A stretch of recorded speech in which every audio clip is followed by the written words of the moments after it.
Hello అండి, నమస్తే. ఈరోజు బ్రోకోలీని కర్రీ చేస్తున్నానండి. మీకు కూడా చూపించాలనుకున్నాను. ఇది నిన్ననే తీసుకొచ్చామండి. చూడండి, అప్పుడే వాడిపోతుంది.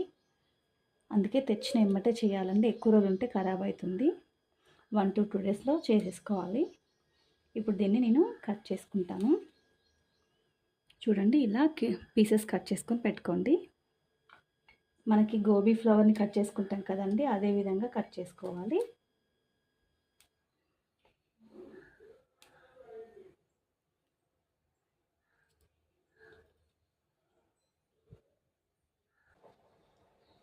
దీనికి ఆడలు ఉన్నాయి కదండి, ఇవి కూడా కట్ చేసుకోవచ్చండి. చాలా చిన్న చిన్నగా కట్ చేసుకోవాలి. ఇవి కూడా మంచిదేనండి, పడాల్సిన అవసరం లేదు. దీంట్లో ఫైబర్ ఉంటుంది, మనకి కంటికి కూడా చాలా మంచిదండి. ఇలా వీటిని కూడా కట్ చేసుకోండి.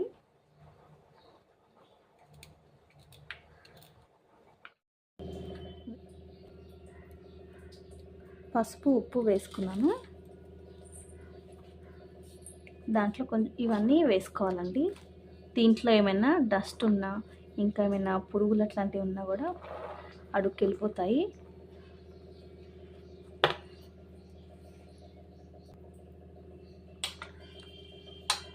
ఇలా ఒక 10 మినిట్స్ ఉంచాలి దీంట్లో.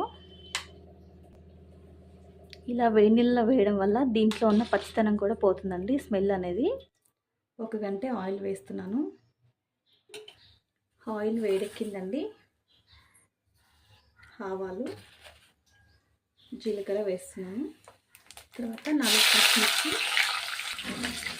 సన్నగా కట్ చేసిన ఆనియన్. ఇది కొంచెం వేగింది కదా, కొద్దిగా కరివేపాకు. ఇవన్నీ కొంచెం వేగిన తర్వాత కొద్దిగా పసుపు వేసుకోవాలి. మగ్గింది కదా, ఇప్పుడు కొద్దిగా ఉప్పు వేస్తున్నాను. తినేంత కారం సరిపడినంత, మీకు ఎంత కావాలంటే అంత వేసుకోండి. ఇప్పుడు ఇది మొత్తం ఒకసారి కలుపుకుంటాను.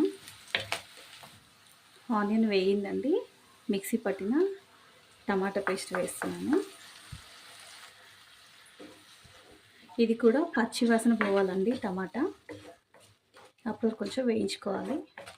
టమాటా పేస్ట్ మగ్గిందండి, చూడండి తెలుస్తుంది కదా.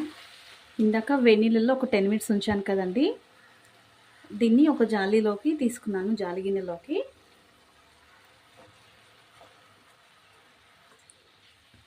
బ్రోకలీ చూడడానికి సేమ్ మనకి క్యాలీఫ్లవర్ లాగే ఉంటుంది కదండి, గోబీ లాగే.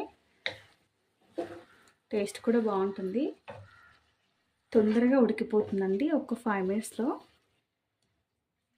ఇప్పుడు దీంట్లో ఒక చుక్క వాటర్ వేసుకుంటాను, గ్రేవీ కోసం అండి వాటర్. మీకు నచ్చితే వేసుకోండి, దగ్గరగా కావాలంటే దగ్గరగా కూడా చేసుకోవచ్చు. మీరు దీంట్లో కావాలంటే పచ్చి బఠానీ ఉంటాయి కదండి, అవి కూడా వేసుకోవచ్చు. ఒక 2 మినిట్స్ మూత పెట్టుకుంటానండి. మూత తీసుకున్న తర్వాత కొద్దిగా అల్లం పేస్ట్ వేస్తున్నానండి. తాలింపులో వేస్తే ఇంకా టేస్ట్ ఉంటుంది, నేను వేయడం మర్చిపోయాను.